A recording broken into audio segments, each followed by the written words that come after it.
शकुंतला देवी जी अपनी साड़ी लेकर बहू के पास गई और बहुत ही डरते डरते बोली, बहू तुम कपड़े धो रही हो तो मेरे कपड़े भी धो देती। मशीन में बहुत अच्छे से धुल जाते हैं, ठंड में मेरे हाथ सूज जाते हैं। इतना सुनते ही बहू गुस्से से लाल पीली हो गई। बुढ़िया, तेरी यह मजाल जो तू मुझे अपने कपड़े धोने को बोलेगी, मैं तेरी नौकरानी हूँ क्या? इतने में बहू ने सास के बाल पकड़कर जोर से खींचकर धक्का दे दिया। शकुंतला देवी जी का सर जोर से दीवार से जा टकराया। वह दर्द से करहार उठी। बेचारी जैसे तैसे दीवार का सहारा लेकर अपने कमरे में चली गई और अपने बिस्तर पर बदहवास होकर गिर पड़ी। बिस्तर पर पड़े कब उनकी आंख लग गई उन्हें पता ही न चला। 2 घंटे बाद उनकी आंख खुली तो उनका मस्तक सूज गया था। उन्हें बहुत दर्द हो रहा था और बहुत तेज भूख लग रही थी। वह उठकर धीरे धीरे चलकर बहू के पास गई और बोली, बहू मुझे बहुत तेज भूख लग रही है, थोड़ा खाना दे दो। कल रात से कुछ नहीं खाया मैंने, बहुत कमजोरी लग रही है।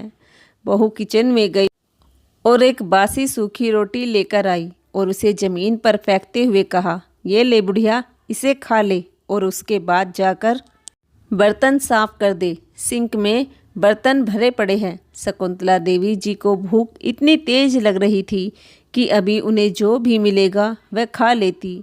जल्दी से उन्होंने रोटी का टुकड़ा ज़मीन से उठाया और अपने कमरे में लेकर चली गई। रोटी सूख कर एकदम कड़क हो चुकी थी, उनसे खाई नहीं जा रही थी। उन्होंने थोड़ा पानी लेकर रोटी को उसमें डुबो दिया। फिर जब रोटी थोड़ी नरम हो गई तो उसे पानी से निकाल कर खाने लगी। शकुंतला देवी जी के दिन ऐसे ही गुजर रहे थे। 2-3 दिन पर 1 या 2 रोटी ऐसे ही फेंक कर दे दिया जाती थी। वह उसे उठाकर ऐसे ही पानी में डुबा डुबा कर खा लेती थी। उनका शरीर बहुत कमज़ोर होने लगा था। वह सूख कर कांटा जैसे लगने लगी थी। एक दिन शकुंतला जी बिस्तर पर पड़े पड़े ही चिंतन में डूब गई। उनकी बहू उनके साथ ऐसा व्यवहार करेगी, इसकी तो कभी कल्पना भी उन्होंने नहीं की थी। पति के देहांत को अभी 3 महीने ही हुए थे। अभी तो मैं पति के जाने की गम से बाहर भी नहीं आई थी। अभी तो मेरे मन की वेदना भी खत्म नहीं हुई थी और आज मेरी बहू ने मेरे साथ ऐसा नीच कर्म किया। यह सब सोचकर आंसुओं की धारा उनकी आंखों से लगातार बहती जा रही थी। उनके हृदय में तूफानों की आंधी चल रही थी। ऐसा लग रहा था मानो उनका हृदय अभी रुक जाएगा। इस समय उनको इतनी ज़्यादा पीड़ा हो रही थी, इतनी ज़्यादा पीड़ा अगर किसी पहाड़ को हो जाती तो वह पहाड़ भी टुकड़े टुकड़े होकर बिखर जाता। अब तो यही दिन देखना बाकी रह गया था। बेटा भी अपनी पत्नी का साथ देता है।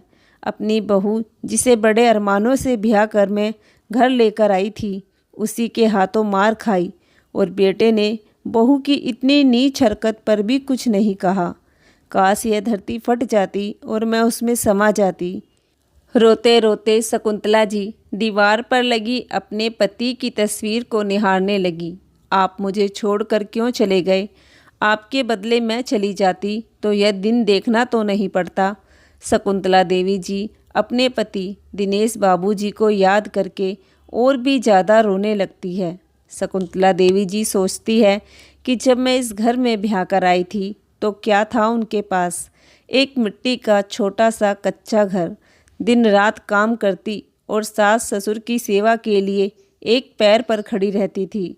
माँ बनने का सुख प्राप्त नहीं हो रहा था तो कितने मंदिरों में चक्कर काटे, भगवान से मिन्नतें की, तब जाकर शादी के 12 साल बाद प्रभात का जन्म हुआ। कितने लाड और दुलार से उसे पाल पोस कर बड़ा किया। अपनी खुशियों की आहुति देकर उसकी ज़िंदगी को रोशन किया, पढ़ाया लिखाया, इस काबिल बनाया कि आज अच्छे पद पर अच्छी कंपनी में कार्यरत है।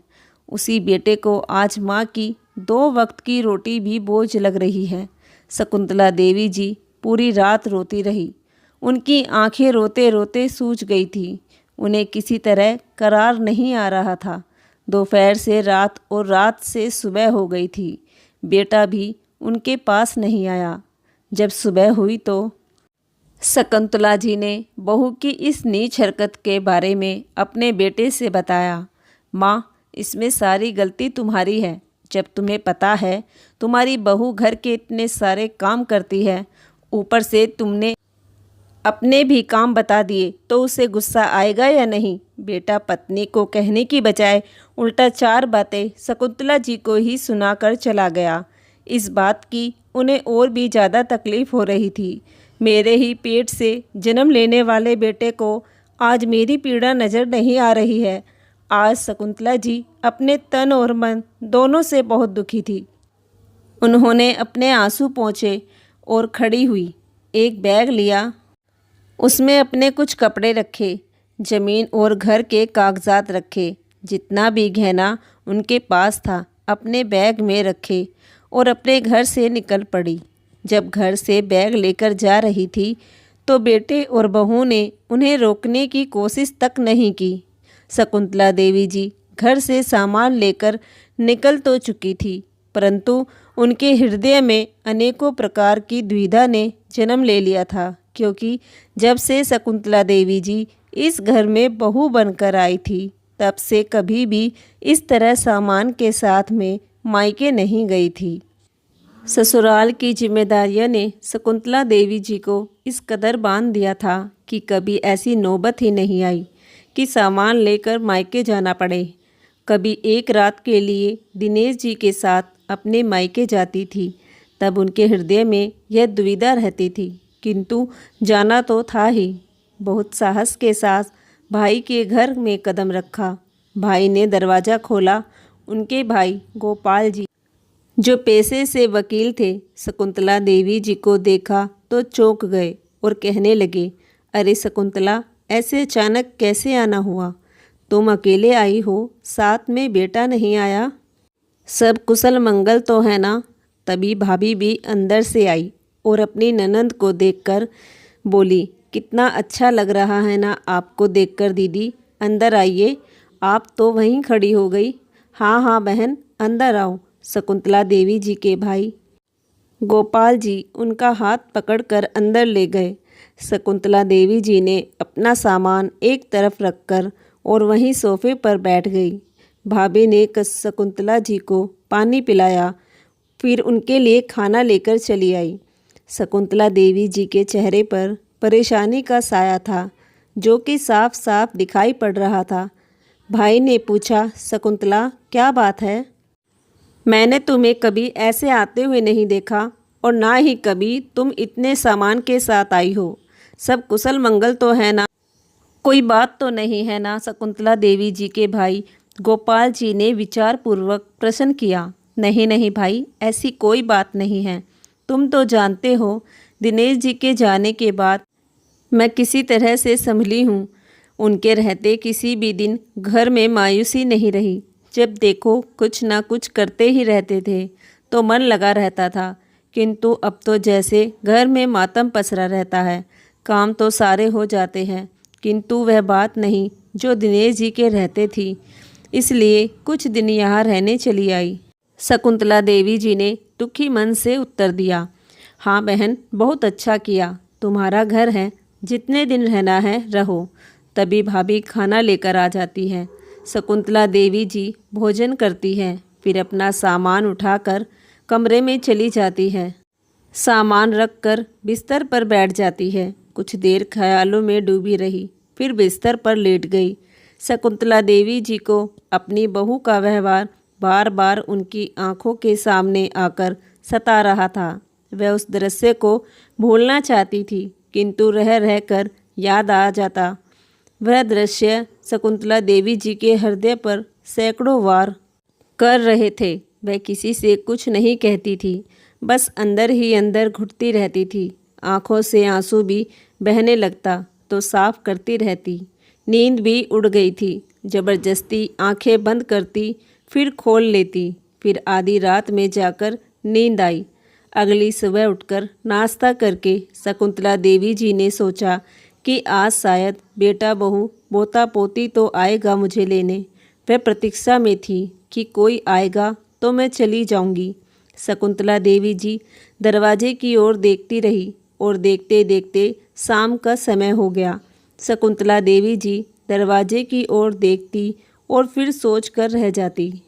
अब रात का समय हो गया। भोजन करके फिर से अपने बिस्तर पर लेट गई और सोच में डूब गई। सोचते सोचते नींद में खो गई। सुबह सवेरे जागी तो सोचा आज मैं चली जाऊंगी। ऐसे ही 15 दिन बीत चुके थे। किसी ने भी एक बार भी शकुंतला जी को याद नहीं किया। अरे अच्छा हुआ बुढ़िया यहाँ से चली गई, और जाएगी भी कहाँ, पड़ी होगी अपने भाई के घर। और रही बात ज़मीन जायदाद की, तो माँ है हमारी, लेकर कहाँ जाएगी, सब हमारा ही तो है, हमारे नाम करेगी। पड़ी रहने दो बुढ़िया को वहीं, कुछ दिन बाद खुद ही लौटकर वापस आ जाएगी।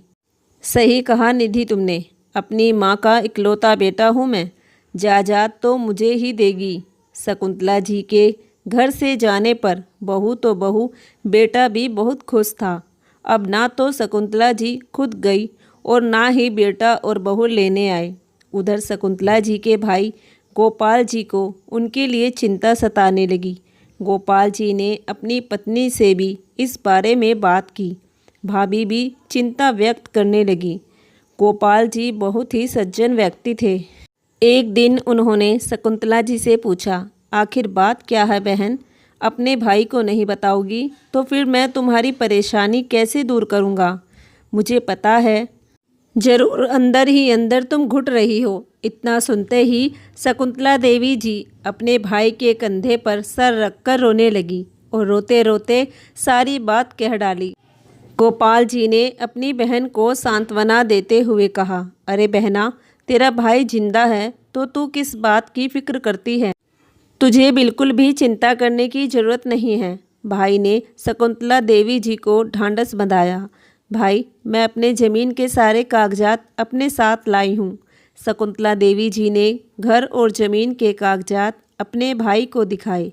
कुछ दिन बाद भाई ने घर और ज़मीन बेचने की कागजी कार्रवाई पूरी करवाई। घर और ज़मीन किसी बिल्डर को बेच दी जहां पर वह फ्लैट बनवाने वाले थे। घर और ज़मीन बेचकर जो पैसे आए उससे उन्होंने अपने घर के ही पास एक छोटा सा घर शकुंतला देवी जी के नाम खरीद लिया और बाकी के पैसे बैंक में शकुंतला देवी जी के नाम से जमा करवा दिए, जो उनके मरने के बाद पास के ही एक वृद्ध आश्रम को दे दिए जाएंगे। जब कुछ दिन बाद घर खाली करने का नोटिस पहुंचा तो बेटे और बहू के पैरों के नीचे से जमीन खिसक गई। उनके चेहरे की हवाइयाँ उड़ गई। भागते भागते बेटा बहू अपनी माँ के पास पहुँचे और आखिरकार माँ के पैरों में गिर गए। माँ, हमें माफ़ कर दीजिए, हमारे साथ ऐसा मत करिए, अब हमसे आगे ऐसी गलती कभी नहीं होगी। चलिए हम सब मिलकर एक साथ रहेंगे। बहू भी शकुंतला देवी जी के पैरों में गिरकर माफ़ी मांगने लगती है।